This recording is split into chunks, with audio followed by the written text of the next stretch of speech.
Hi everybody, this is Noelle from Petitti's and we're here at Oakwood Village, and guess what? Spring has sprung. We're in the store here, and of course we have to show you our lettuce bowls. If you're ready to grow some greens or eat some greens, they're ready to go. This is wildfire mix, so it's a really pretty mix of some red leaf and green leaf lettuce types, but these guys are ready to cut and eat. We always recommend cutting or harvesting in the morning. You have the most moisture within those leaves, makes them really, really tasty. Go ahead and wash them off. Go ahead and put them in the fridge to crisp them up a little bit, and they'll be ready to go for lunch or dinner. I should say, if you eat salads in the morning, that's great too. You can put them in your smoothie, so that's always really good. We also have a lot of color here because the pansies and violas have arrived. So that's always a surefire sign of spring.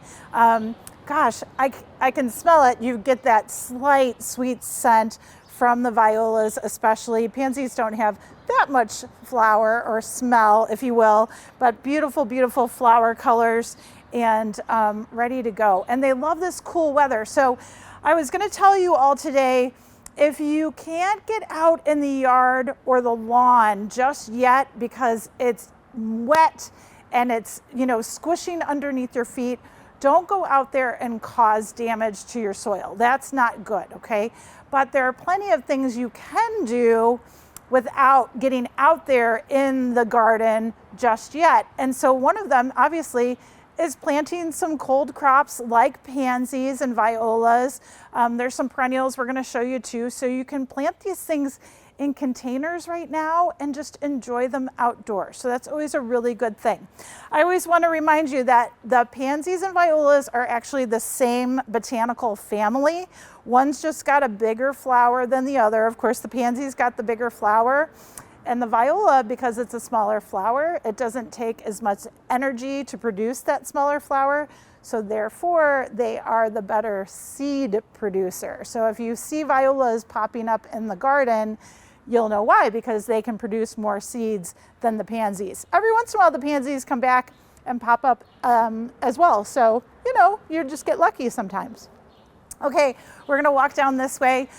We've got some herbs in right now, some rosemary, oregano, what else is down there? But everything can get planted right now, folks, if you want to. If you want to enjoy it indoors, of course, that's your prerogative. But you can really kind of plant up some herbs, plant some pansies and violas around them. It's an edible container, mixed edible container, so that's awesome too. Look at the rosemary. Oh my gosh. Huntington carpet. So this one has a little bit of a woody stem here, but this is going to be what they call a thin leaf rosemary, and it really kind of trails down. It's more of a ground cover type. So if you were to put it in a planter, it would give you a nice trailing effect. But obviously in the ground, beautiful little ground cover there.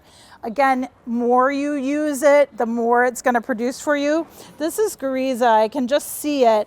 She's got a much thicker leaf. And when this one grows up, her stems can usually extend to I'd say about 24 inches. She's a taller rosemary, definitely upright bush.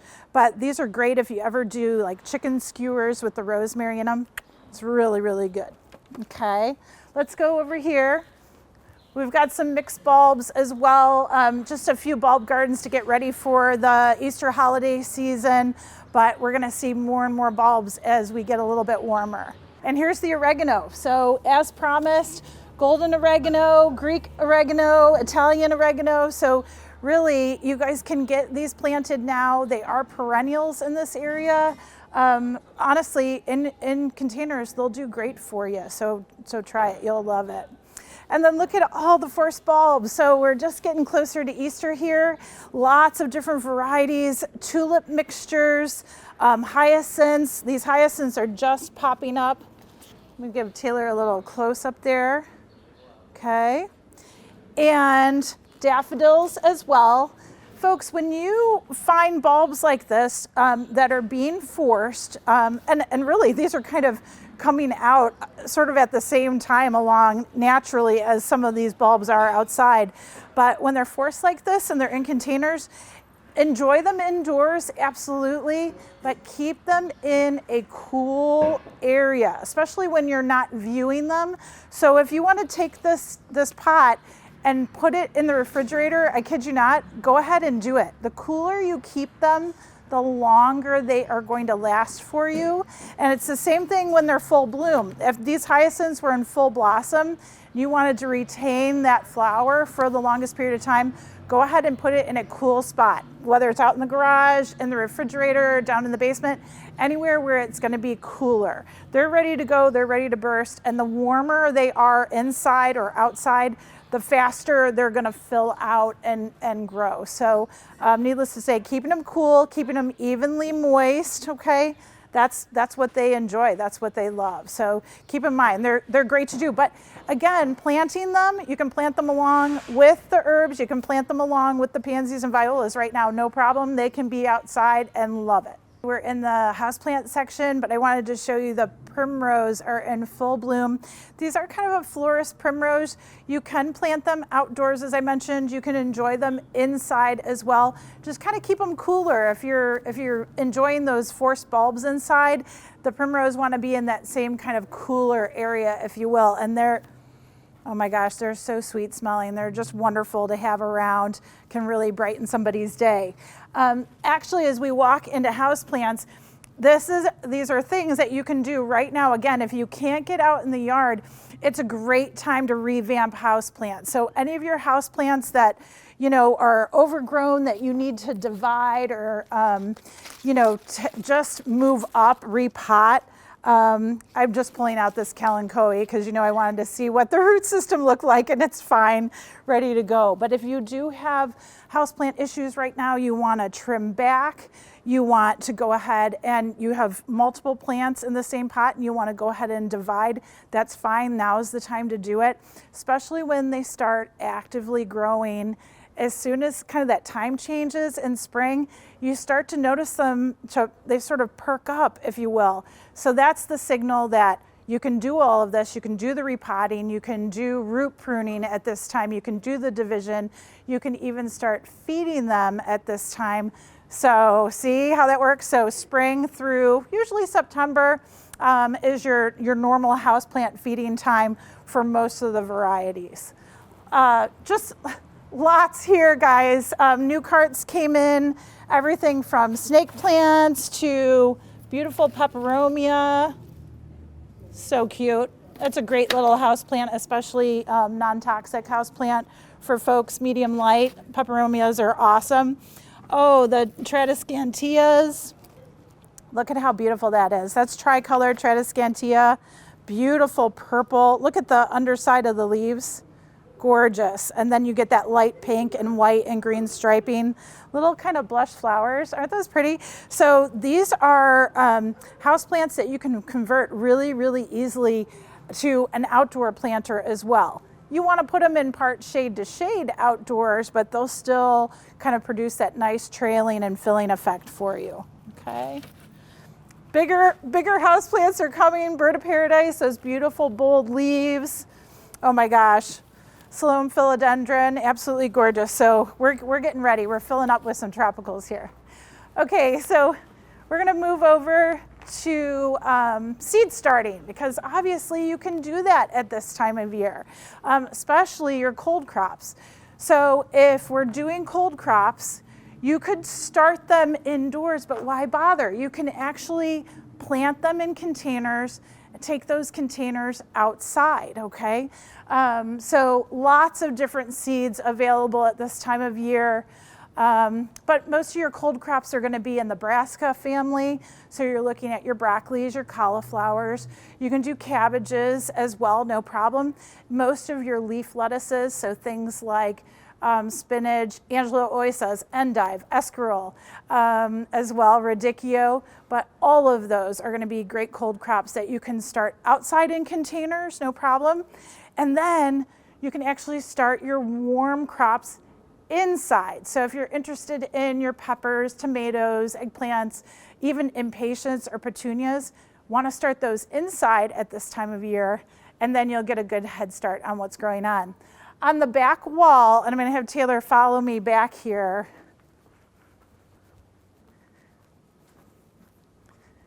and I'm gonna pull out the gladiolas, but it's time for tender bulbs too. If you wanna get a head start on really getting some nice flowering performance from tender bulbs, so things like canna lilies, obviously gladiolas, dahlias, elephant ears, what else? I could just look at the wall and see, you know, some of the lilies and things. You can start them now. Again, just plastic containers with drainage. You fill up the plastic container about halfway with your potting mix or your planting mix, okay? Add a little bit of bulb tone into the soil, and then go ahead and pop your bulbs, your tender summer bulbs in, and then put them in the garage or put them, you know, down in the basement. Keep them a little bit cool.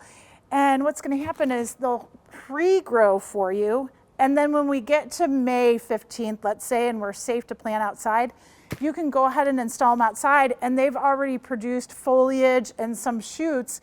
So they're already ahead of time, so you can enjoy those flowers much longer. We do have a video on that, so in case you want to check out a little bit more detail, Jason and I did talk about planting tender bulbs early in pots. So that's something that you can do as well at this time of year. I'm gonna just pop over here, and I'm making Taylor go through an obstacle course today, but I wanted to remind you that bird feeding at this time of year is still very, very important. You have birds like that are almost all herbivore or granivore, things like goldfinches. Goldfinches eat a lot of seed, and when plant material hasn't produced flower or seed yet, they still need it. So again, keeping your bird feeders clean, maybe upgrading, you know, trying a different type of bird feeder, or, you know, trying to attract a different type of bird is always a good time for spring as well. So now, if you're the lucky person that has well-draining soil, and when you walk out on the lawn or around the garden and you're not, you know, you're not having that moist squishiness underfoot, then you can do plenty outside too. As long as the weather stays mild, my gosh, spring is the best time to do things like lawn care. So if you need to reseed, overseed, you know, do all of that. That's a great time to do it right now. You can put your step 1 for seeding down, or your step 1 for grass control, or crabgrass control, excuse me, down right now as well. And you really are looking for your grass to just start greening up when you apply that. But also we look for the forsythia to be in full bloom, and that's like prime time. Or we also have told you about that calendar, putting down your 4 steps. So you look for the holiday calendar. So right around Easter, you can put your first step down, right around Memorial Day, the 2nd step, right around 4th of July for your 3rd step, and then right around Labor Day for your 4th step. So that's something easy to remember. Lime can go down now if you need it. Soil tests are always a really good thing to do. Real quick soil test to make sure you do need lime in an area. But yeah, working on your lawn right now, great time to do it, no problem. And then of course, our favorite part is if you do have that well-drained soil, you can start out there and work on your garden cleanup, and then you can also plant, right? So we've got some perennials out here, some beautiful hardy violas, and then also Armeria. We love this Armeria variety. This new series is called DREAMERIA, and you're gonna see different colors here, a pink, a lavender, and there's also a white one this year, but they're absolutely wonderful. Really good plants for kind of hard to grow areas. They can tolerate salt, so if you want to put them under the mailbox right there, I think I've mentioned these before, but they're really, really easy to grow. So try the Armeria DREAMERIA series. And then over here, we love our Helleborus or Lenten rose. Beautiful varieties here. We're going to have plenty of hellebores this season, all different varieties. This is Ivory Prince. Beautiful big flowers. And if you haven't grown Helleborus yet or Lenten rose, you've got to try them. If you need some color in the shade, they will bloom for fairly long time for perennials, probably around 10 weeks, but the flower stays on the stem and then dries on the stem. So it makes the plant look like it blooms a lot longer than it actually does. So you get flower color into June and July sometimes. So it's really, really great for shade. They are deer resistant, they are bunny resistant, and they have fantastic foliage that is kind of semi-evergreen, and you can cut it back, cut out all the dead stuff around the plant, and it just comes from underneath and starts blooming, and they are in their prime right now at this time of year. So I can't say enough about them, but if you want to try something a little bit different, this is the Christmas rose, okay? This one's called Snowbell. Christmas rose is a little bit smaller than your Lenten rose, but they're also way earlier bloomers. Don't get me wrong, they're blooming right now at this time of year because in the greenhouse setting, they were starting to get their sun along with some of the other plants. But in the garden, they'll typically bloom right around the Christmas season, okay? So kind of neat plants out there to have, especially if you want some winter color, something to look at. We couldn't really look at anything this year because everything was under snow, but that's okay because it was an insulated blanket and it did a good service for us for our plants. And then the purple, I should say, this is Aubrietta. So it's also called rock cress, and it comes in this beautiful deep purple color. Again, more of that rock garden well-drained soil would grow very, very well with the DREAMERIA, our Armeria series. Beautiful spring bloomer. Cut this back after it's done flush. Usually it'll give you some sporadic flowering afterwards, but really pretty ground cover for us. Okay, what else do we have?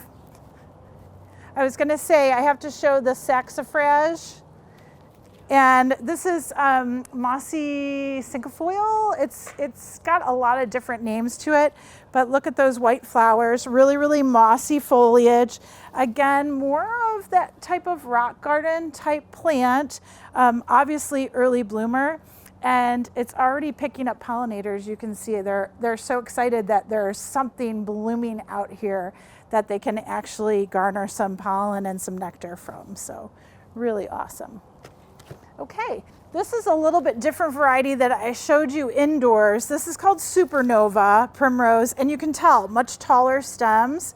And the Supernova variety have a little bit more lasting power in the perennial garden. So again, want to plant primrose probably in a part sun, part shade area. They don't like to get real hot, so you're gonna do better with them and they'll last much longer in the garden, and I should say bloom longer in the garden if you can keep them a little bit cooler or a little bit shaded. So eastern exposure for these, that's really, really nice, so they get that morning sun and evening shade. But again, oh my gosh, you get some really good fragrance and beautiful flowering, and you could actually cut and use these stems as a cut flower if you wanted to as well. So that's always fun. So again, guys, if you're able to get out there in the yard and get out and clean up and so forth, it's a great time to plant perennials for sure. Nursery is filling up with evergreens and all different types of plants. I wanted to show you this cool plant. This is what we call bog rosemary. It is in the Andromeda family, and it does look like rosemary overall. It doesn't really smell like rosemary, just so you know, but it has this light blue foliage, kind of silvery blue, so really, really pretty. And then it's just starting to bud up. It has these little pink flowers, and they kind of fill out this whole shrub.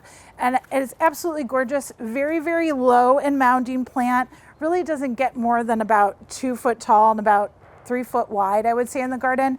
But it is ericaceous, which means that it's in the heather family. It really needs some really, really well-drained soil to do well. So we have to be careful with this one because a lot of us have clay. So if you have a raised bed that you're getting really good drainage, great. You're gonna love this plant. Really needs some full sun. You can put it in part shade. It does fine and you'll love it. So come in and see us. Nursery is filling up fast. You can see all the carts and things behind me. Perennials is slowly but surely filling in as well. We keep on having this mild weather. It's going to be great to get out there in the garden and just clean and move through different areas. You can still prune now. You can transplant plants now, as long as you can dig. If it's not muddy out there, you can go ahead and dig and transplant. Just keep away from the spring blooming plants because those are the ones that you don't want to transplant or prune until after they're done blooming, okay? So keep that in mind. And then come and see all of our patio and garden accents and boutique and so many beautiful things to see this spring. Enjoy.